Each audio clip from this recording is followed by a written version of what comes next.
Cigarette ಸೇದುವಂತಹ ಸಂದರ್ಭದಲ್ಲಿ ಬಾಲ್ಕನಿಯಿಂದ ಬಿದ್ದು ಯುವಕನೊಬ್ಬ ಪ್ರಾಣವನ್ನೇ ಕಳ್ಕೊಂಡಿದ್ದಾನೆ.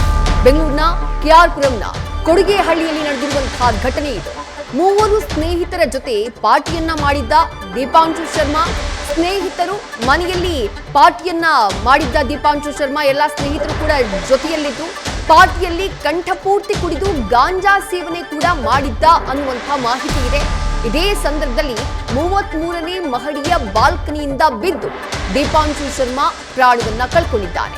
ಉತ್ತರ ಪ್ರದೇಶ ಮೂಲದ ದೀಪಾಂಶು ಶರ್ಮಾ ಮೃತಪಟ್ಟಂತಹ ಯುವಕ ಸಿಗರೇಟ್ ಸೇದುವಂತಹ ಸಂದರ್ಭದಲ್ಲಿ 33ನೇ ಮಹಡಿಯಿಂದ ಕೆಳಕ್ಕೆ ಬಿದ್ದು ಪ್ರಾಣವನ್ನ ಕಳ್ಕೊಂಡಿದ್ದಾನೆ.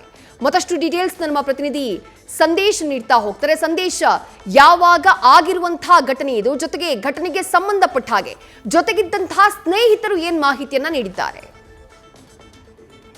ವಿದೇಶಿ ನಿನ್ನೆ ಬೆಳಗ್ಗೆ 6:45 ಸುಮಾರಿಗೆ ನಡೆದಿರುವಂತಹ ಘಟನೆ ಇದು. ದೀಪಾಂಶು ಶರ್ಮಾ ಅನ್ನೋ ವ್ಯಕ್ತಿ ಪಿಜಿಯಲ್ಲಿ ವಾಸವಾಗಿರ್ತಾನೆ. ಈತ ಮೂಲತಃ ಉತ್ತರ ಪ್ರದೇಶ ಮೂಲದವನು. ಇಲ್ಲಿ ಬೆಂಗಳೂರಿನಲ್ಲಿ ಬಂದು ಸುಮಾರು 1 ವರ್ಷಗಳಿಂದ ಕೂಡ ಟೆಕ್ಕಿಯಾಗಿ ಕೆಲಸ ಮಾಡ್ತಾ ಇರ್ತಾನೆ. ಅಂದ್ರೆ ತಮ್ಮ ಕಚೇರಿಯಲ್ಲಿ ಇಂಜಿನಿಯರಿಂಗ್ ಅನ್ನ ಮುಗಿಸಿ ನಂತರ ಟೆಕ್ಕಿಯಾಗಿ ಕೆಲಸ ಮಾಡ್ತಾ ಇರ್ತಾನೆ. ನಿನ್ನೆ ಸ್ನೇಹಿತರ ಜೊತೆಗೆ ಆತ ಪಾರ್ಟಿ ಮಾಡೋದಕ್ಕೆ ಹೋದಂತ ಸಂದರ್ಭದಲ್ಲಿ ಕಂಪ್ಲೀಟ್ ಆಗಿ ಮದ್ಯಪಾನವನ್ನ ಮಾಡಿ ನಂತರ ಗಾಂಜಾವನ್ನು ಕೂಡ ಸೇವನೆ ಮಾಡಿರ್ತಾನೆ. ಅಂದ್ರೆ ಇಬ್ಬರು ಯುವತಿಯರು ಹಾಗೆ ಓರ್ವ ಸ್ನೇಹಿತನ ಜೊತೆಯಲ್ಲಿ ಪಾರ್ಟಿ ಮಾಡಿರ್ತಾರೆ. ಕಂಠಪೂರ್ತಿ ಮದ್ಯಪಾನವನ್ನ ಮಾಡ್ತಾರೆ. ನಂತರ ಗಾಂಜಾ ಸೇವನೆಯನ್ನ ಮಾಡಿ ಸುಮಾರು 33ನೇ ಮಹಡಿಯ ಬಾಲ್ಕನಿಯಲ್ಲಿ ಆತ ಹೋಗ್ತಿದ್ದಂತ ಸಂದರ್ಭದಲ್ಲಿ ಆಯತಪ್ಪಿ ಅಲ್ಲಿಂದ, ಅಂದ್ರೆ ಮದ್ಯದ ನಶೆಯಲ್ಲಿ ಆಯತಪ್ಪಿ ಅಲ್ಲಿಂದ ಕೆಳಗಡೆ ಆತ ಬಿದ್ದಿರುವಂತದ್ದು.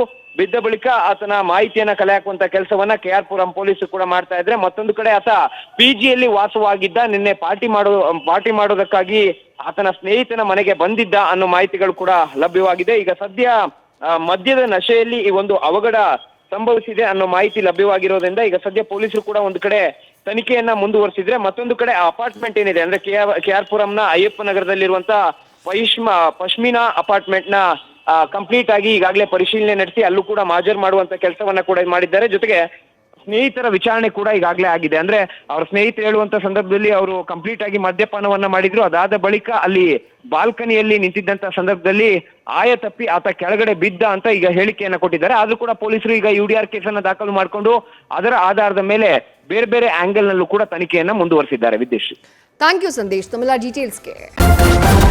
ನ್ಯೂಸ್ ಫಸ್ಟ್ ನಿರ್ಭೀತಿಯಿಂದ ನಿಮ್ಮ ಪರವಾಗಿ.